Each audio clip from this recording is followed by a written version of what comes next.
Hi, this is Kajukenbo Live coming out of South Lake Tahoe, California. I'm Senior Grandmaster Jimenez. Today I got a great interview with Professor Larry Martin from Rhode Island. So we should be have a nice interview and enjoy ourselves. Professor, you on the phone? Yes, I am. So how's everything going over there? Well, it's good. It was raining a little bit, but now the sun's coming out. But it's doing great over here. And yourself? Like I said a little earlier, it's snowing again, but it shouldn't last too much longer. It's been hot weather and people got sunburn, and then all of a sudden it starts snowing again. Right. Well, that's Mother Nature. You know what I'm saying? Yeah, it is what it is. This winter for us in Lake Tahoe has been one of the worst winters. In fact, I was even starting to look to move. I've had this house here for like, oh my God, like 35 years. And Wow. it's just too hard on me because just, Yep. the snow's so high and this last winter. And I got two bad hips, two bad knees. Had to be fixed. So it's hard to walk in the snow. If I slipped several times and landed on my butt. Wow. More embarrassing than anything, but because everybody drives by, they honk, honk, honk, and I'm like, son of a bitch, and I'm getting up out of the snow, but anyway, it is what it is. All right, well, tell me about your martial arts career and when you got started and everything. Well, I started the martial arts in 1964, October 15th, 1964. Uh, I was bullied a lot when I was growing up, and my father grabbed me one day and said, "I think it's about time you start learning how to defend yourself." And I said, "What do you mean?" I'll show you. So my father took me in the basement, and that's where my martial arts training started, in our basement. My father had a second degree black belt in Muda Kwan, and which is Taekwondo, the old school Taekwondo. And then my grandfather, he had a first degree black belt in Judo. And he was in the Navy, and my father was in the military too. My Oh, father served in Korea, and my grandfather served in World War II, excuse me. And the things was here is being bullied all the time because of my race being African American and yeah. Mohawk Indian. It was always really bad, so I started training.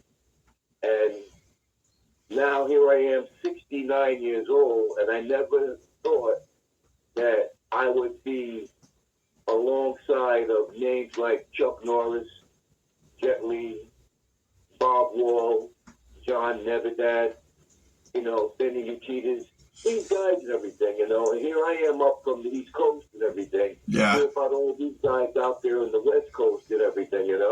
Hmm. And I looked up to a lot of those guys, Grandmaster Steve Saunders, Ed Parker, and now here I am now, and it makes me look back and go, wow, I've been on a long journey that's still continuing as of this day. Yeah, my mom did told me the same thing. One time I was only a white belt, and we were in the Oakland Auditorium. I remember this clear as day, and I'm only a white belt, a little kid, and I looked up and on top of the stage, and all the top, like you said, all the top martial artists were up there, competing for fighting grand champion, forms grand champion.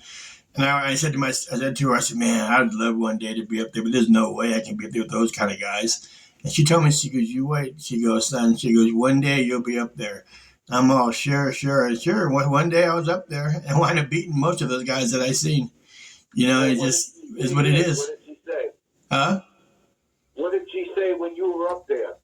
Oh, they were proud. Her and my dad were proud. My mom was funny. She wasn't like I remember I was fighting in the Oakland Auditorium, and I had fought the week before, and I took in first place, and then I didn't really get hurt. I fought a lot of fights, and then I was fighting in the California State Championship, and I had to fight like less fights. But man, I got my eyes punched, swollen, and then I broke my little toe. And back then we didn't wear pads, if you remember that. That's good. That's old school. That's the way it's supposed to be. Yeah, and I remember coming to the rail. I go, Mom, I think I broke my little toe. My little toe is hanging straight down. And instead of like most moms go, "Oh my God, you better sit down," she goes, "Give me that foot," and she puts some tape around it real fast. She goes, "Now get out, back out there. You got 3 more fights to go." I'm like, oh, okay. So that's how she was. Yeah, your mom must have been awesome. My mom used to sit me down and tell me things like, "Don't try to be impressing anybody. Do what God gave you. Yeah. God gave you knowledge. Take that knowledge and spread it out there. Don't hurt people unless you have to. But stick up for yourself. Yeah. Stand by yourself. If nobody wants to stand alongside of you, you stand proud and Oh yeah. fight all the way." So this is what I do. Sure. And I teach that to my children who are all black belts themselves and my students. Yeah. Well, my karate teacher, my Kajukenbo teacher, he told me one day, well, the whole class actually, he had a philosophy. He says, if you chase a tiger, what will happen? The tiger will run. When you get the tiger in a corner, what will happen? The tiger will turn around and kill you. So he said, you kind of put that in our heads. Yeah, but there's another thing about a tiger. A tiger that is old and that is hurting, he will attack. Yeah. If a tiger is hurt and knows that he is threatened, he will attack. Yeah. Right? Tigers are very unpredictable. Yeah. Well, that was just a saying he always had, just. Yeah. So in other words, he meant like, don't get into a fight, but if you have to defend yourself. When I took on the nickname of Tiger Link. Oh, really? I remember going into one of my instructor's classes training, Shotokan School, that used to be in Central Falls, Rhode Island. Mm-hmm. The instructor was Sensei Ernie St. Laurent, and he taught Shotokan Karate, more Shotokan Karate than Kyokushin. He knew both. Yeah. And one of his other students was competing in tournaments. And I started to become good friends with him, and we started training together. He brought me to his dojo, and I wound up becoming a member. And all the time I was training, they always kept calling me Tiger. And I kept wondering why. I asked my friend, I said, "How come they keep calling me Tiger?" He said, "No, bro." He goes, "You have the spirit of one." I go, "Yeah, right." So as months and months went on, I'm competing in competition and everything. And then I had won a grand championship. Mm-hmm. And the guy that interviewed me, he goes, "So, tell me." He goes, "Your name is what?" And I go, "My name is Tiger Link Mine." And that's how it started. And it went on and on, and the tiger, Shotokan Karate represents the tiger. Yeah. Just like Kempo. Kempo represents both tiger and dragon. Yeah. And basically, a tiger doesn't think; it just reacts. Yeah. Where a dragon sits back, thinks, then reacts to what has to be done. So it's the both systems that both entwine together, which is based on the yin and yang. Yeah. I got you. How long have you had your school up there in Rhode Island? I've been teaching in Rhode Island since 1972. I started out in Providence when I came out of the military and everything. It was in Vietnam. And I came to Rhode Island with a friend of mine and started teaching. No one knew I was in the martial arts until some people see me defend myself out on the street. Yeah. And I ended up teaching people. So in 1972, I started teaching in Providence. And then from Providence to Oneyville in Providence. And then from Oneyville in Providence to Pawtucket, Rhode Island. And then from Pawtucket, Rhode Island to back to Providence again. Back to Pawtucket again. Woonsocket. And now I'm back in Pawtucket again. I've had 7 schools. Oh, wow. That's good. I've had 7 schools. Yeah. And out of all those schools, the school we have right now is very successful. Yeah. Very successful. I learned from trial and error. Yeah. When I first started teaching karate, I didn't know how to do it. And a famous instructor from Rhode Island who brought Kempo karate to Rhode Island, his name was Senior Grandmaster George Pizzari. Yeah. He came from the Kajukenbo Jitsu Black Belt Society, or he came from Tijo Victor Sonny Gaskin, who was a member and black belt under Adriano Prado. Yeah. And I had met him, and we would talk, and he asked me, because you wanted to open the school, right? And I go, yeah, but I don't know how to do it. And he sat me down and showed me how to open up the school and to run the dojo. And then from there, that's how things started. I started teaching law enforcement, bodyguards, bouncers. Sure. And back in the day, I was even teaching pimps and hookers. There you go. I'm serious, And I was getting paid great money teaching people how to defend themselves. Sure. And I started getting into kickboxing and made a name in my kickboxing years and everything, and competition and boxing. So I just made myself, do a lot of things that Bruce Lee always talked about. Keep up with your boxing, keep up with your wrestling or whatever it is. So I kept up with my boxing, kickboxing, basically from Muay Thai, and my karate. Yeah. And we just put it all together. Now I have a successful dojo, great people that help me and stand beside me and want to see our students grow and see our dojo grow. Yeah. See, I was lucky in my part because we owned the building, so I didn't have to pay rent.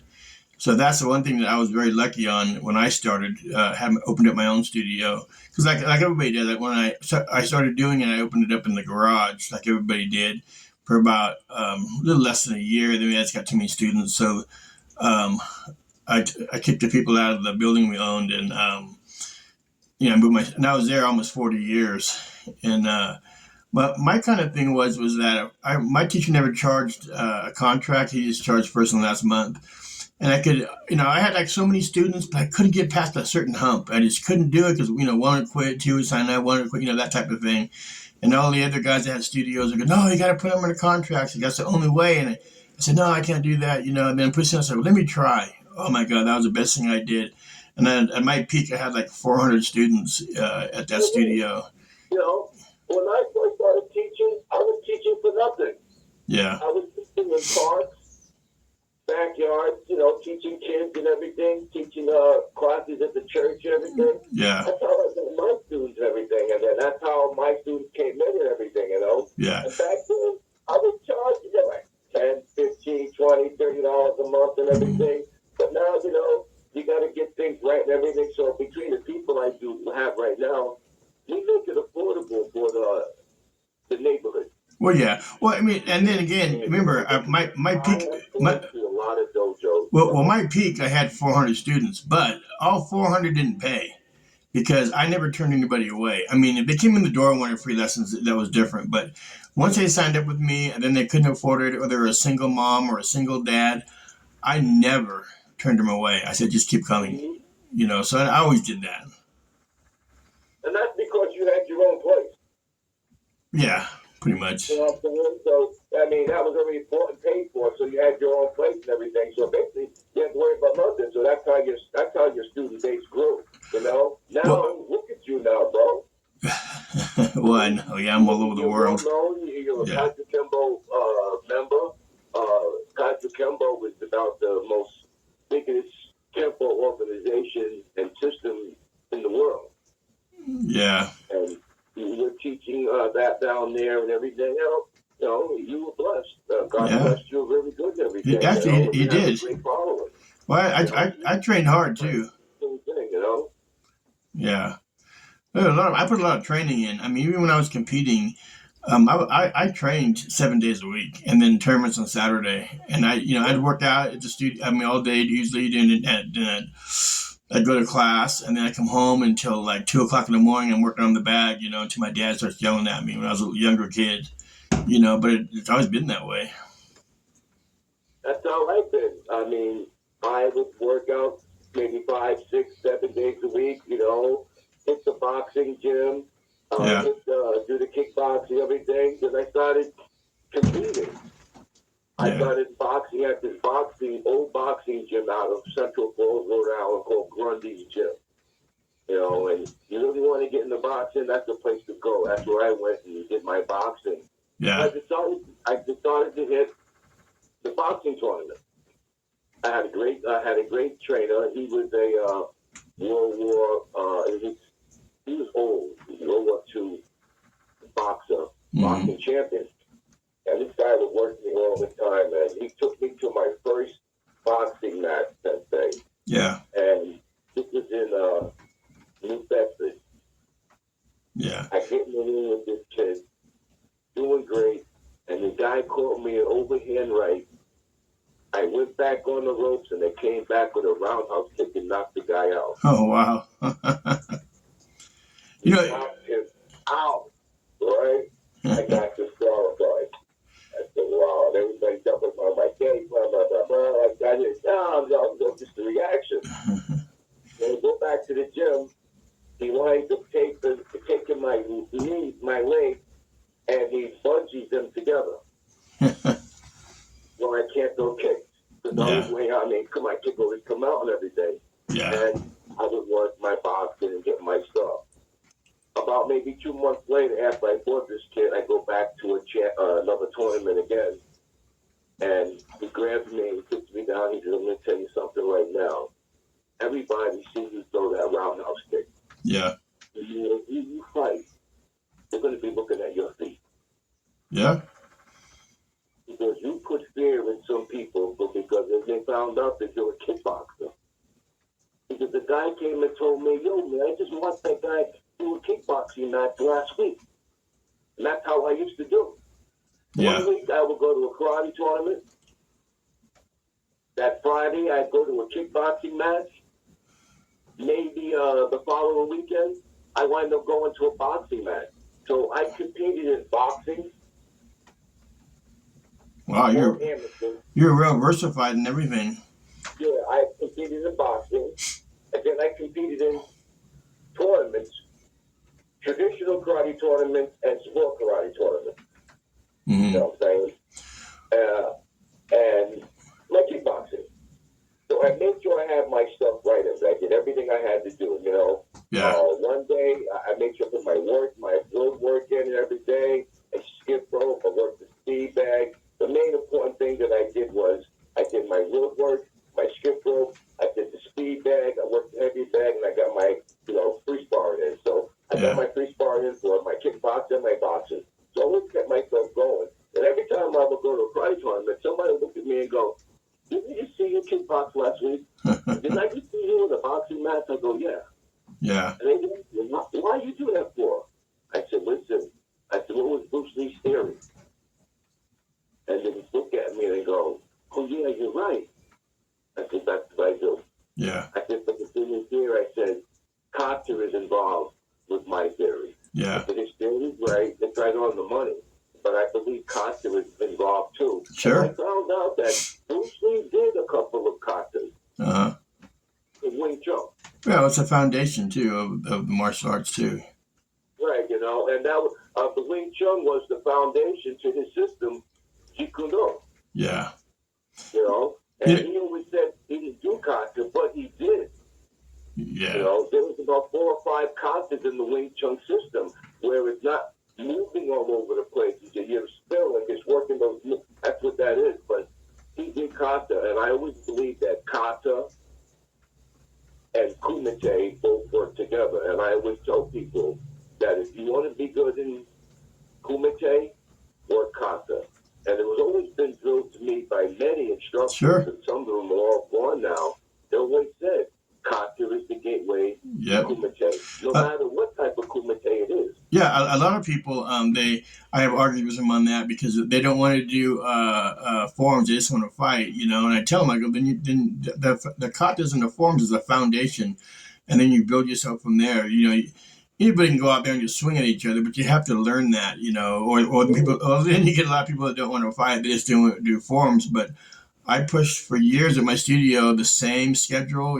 Monday and Tuesday we worked on forms and techniques. Wednesday and Thursday we sparred. Friday open night. And I did that for 40 years. You did the 3K. Yeah. 3Ks. Kihan, which is basics, Kata, and Kumite. Yeah. Yeah. And the thing is here, in the Kajukenbo system, let me see, it was like 7 instructors that made that system the way it is today. Yeah. For boxing. Yeah. I got a good boxing story for you. I was only I think 12 years old, and this is when George Foreman was just coming out. And he was fighting in Hayward. He was just like training, like a sparring partner. But he had they had a little thing that people can come watch him spar. So my dad was into boxing. So my dad tells me, "Come on, I'll take you down. We'll go watch this guy named George Foreman box." I said, "Okay." So then they had the long tables, so we watched him in the ring. He punched the guy, I'm only 12. So then he went around and he shook everybody's hand. He went down the line, he shook my hand, everybody else's too, but he shook my hand, shook my dad, and he kept going, then he stopped. And he came back to me and he goes, son, he goes, one day you're going to beat somebody. I must let you know that. And I always stuck in my head. And then years later, when I used to play Caesar's Palace in Las Vegas, I was standing beside him to go eat. And I wanted to tell him that story. But then he probably forgot, and I didn't want to think I was some kind of weirdo, so I didn't say anything. But I really wanted to tell him and say, hey, remember a long time ago I was only 12? Because of course, I was in my late 30s, middle 30s, whatever. Mm-hmm. But it was cool because he's always for years stuck in my head when he said that, because he had passed everybody, and there was all kinds of kids there too. And he stopped and he came back and he shook my hand again and he told me that story. He told me that. And it always stuck in my head. He caught a vibe from you. Yeah, it must have been. He caught a vibe from you that was good. That's why he turned around and came back. Yeah. He caught a strong vibe from you. Yeah. And I always liked George. And I seen him almost every weekend because I was in Las Vegas every week. And so I just, it was cool. Just a member. Huh? He inspired you. He did? Yeah, he inspired you. He gave you that, by telling you that, he inspired you more. Oh, yeah. Brother, I have trained with a lot of well-known instructors, and the things that they have told me, be true to my students. Yeah. Teach them what they really need. Don't teach them stuff that's watered down. Teach what comes from your heart. Yeah. I trained with Grandmaster Maury from New York. Uh-huh. And then Shotokan, Richard Chun, New York. I trained under the Peter Urban a little bit and Goju. All these guys and everything. And up here in Rhode Island, Senior Grandmaster George Pizzari, Professor Nick Serio, Daniel K. Pye, Grandmaster Ed Parker. The list goes on. A lot of people I've trained with. But the things they've always told me, be true to my martial art. Yeah. And make sure that the martial art evolves. It needs to evolve. Never let it stand dormant. Yeah. Well, what do you think about the politics in the martial arts now?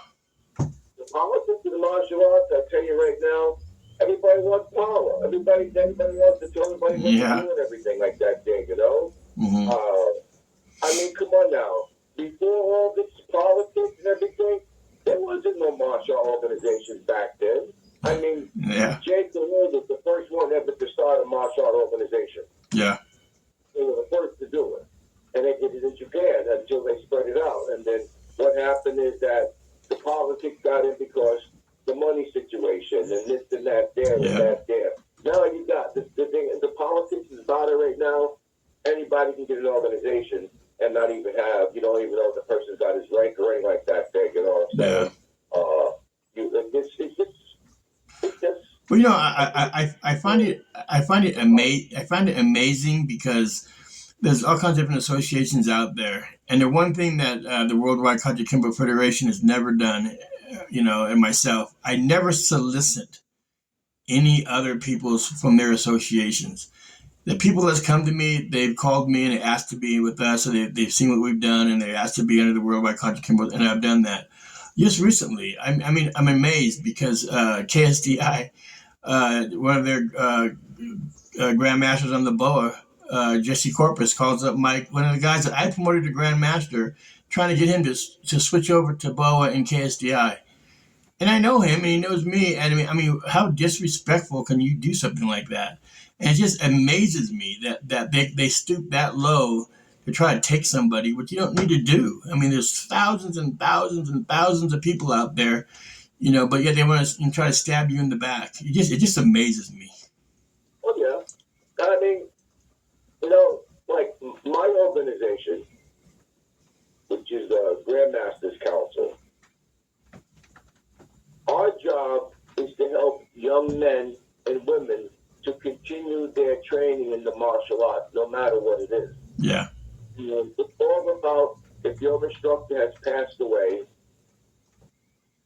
or that system that you learned is gone, but nobody teaches anymore, you need to find it. Basically, it's about helping young men and women to continue on their journey in the martial arts. So if it's Taekwondo, Sure. if it's Shotokan, if it's Kempo, we have a division of different systems.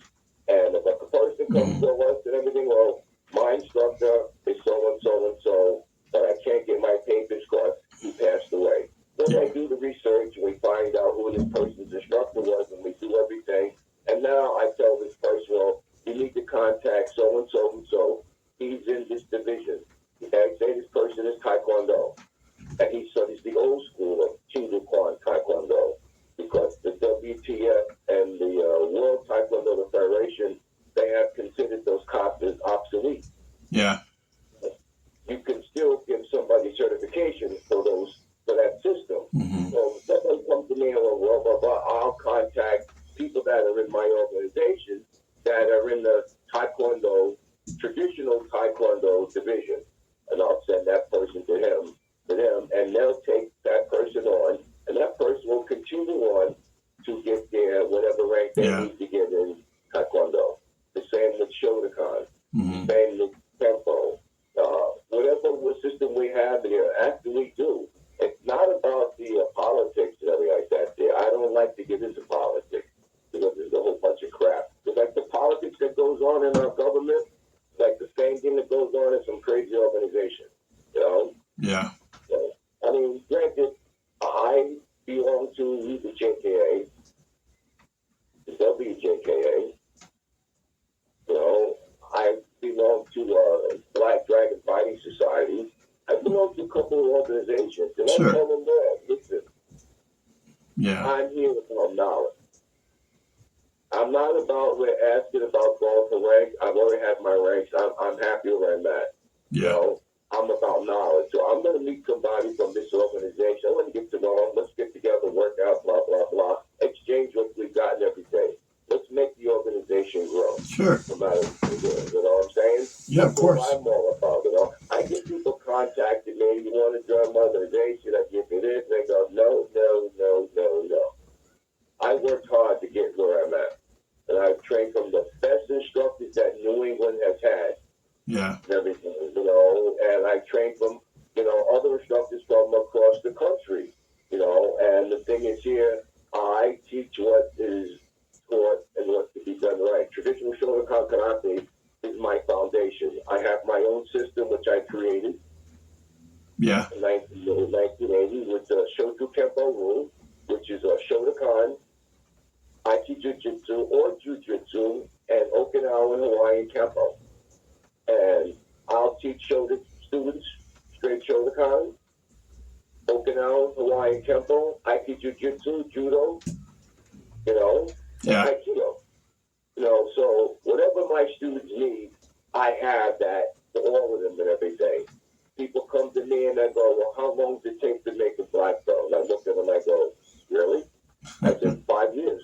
Yeah. They go, well, I know somebody that I said, listen, in my class, it's my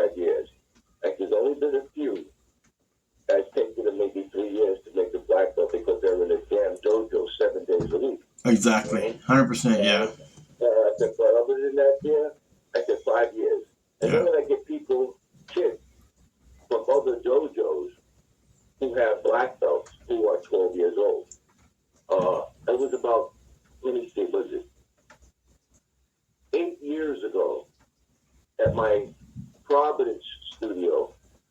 I had a lady come in, and she had 2 twins, boys, and they both were black belts, first degree.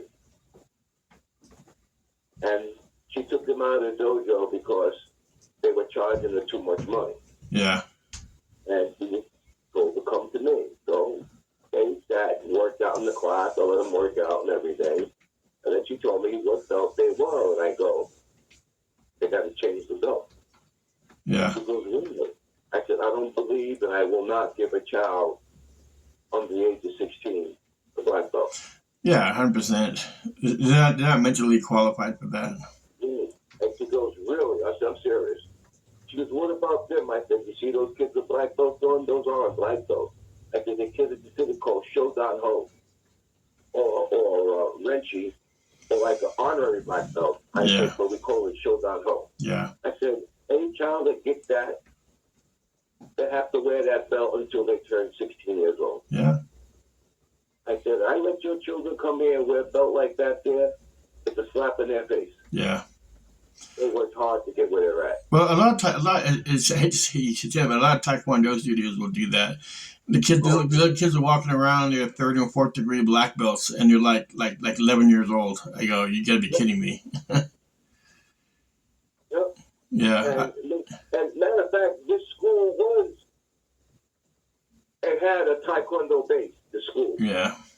But they taught Taekwondo and other systems every day. Yeah. And this lady argued with me. She wanted her kids to come to train with me, but I said I would not give them the wear the black belt. They had to wear that Shodan Ho until they were 16. Yeah. And granted, the kids were good.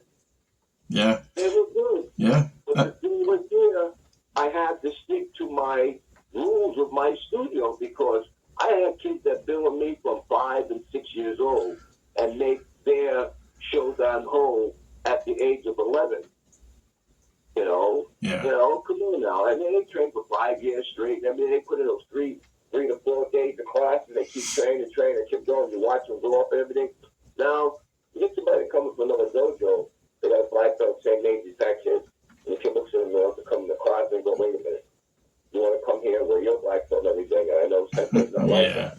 So I always tell people, now, after that, now I have quite a few kids that had come to me from other dojos, and I explained that to them, and they were happy to drop themselves and to wear a Shodan Ho. Sure.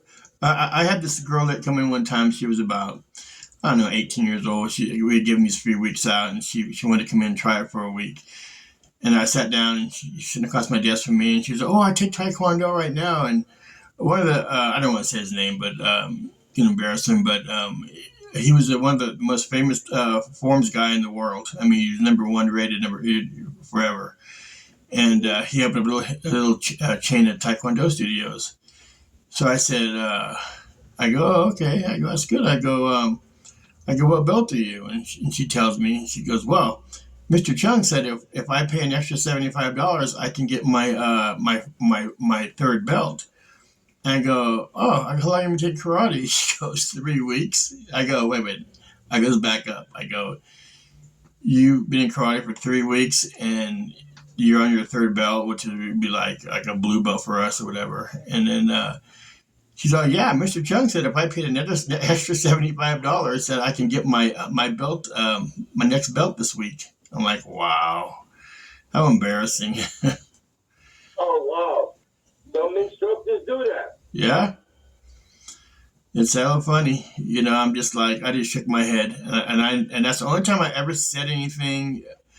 I brought up at a tournament promoters meeting. I go, this is ridiculous. I don't know if we can do anything. I go, but you promoting kids a belt a week just for the $75. That's ridiculous.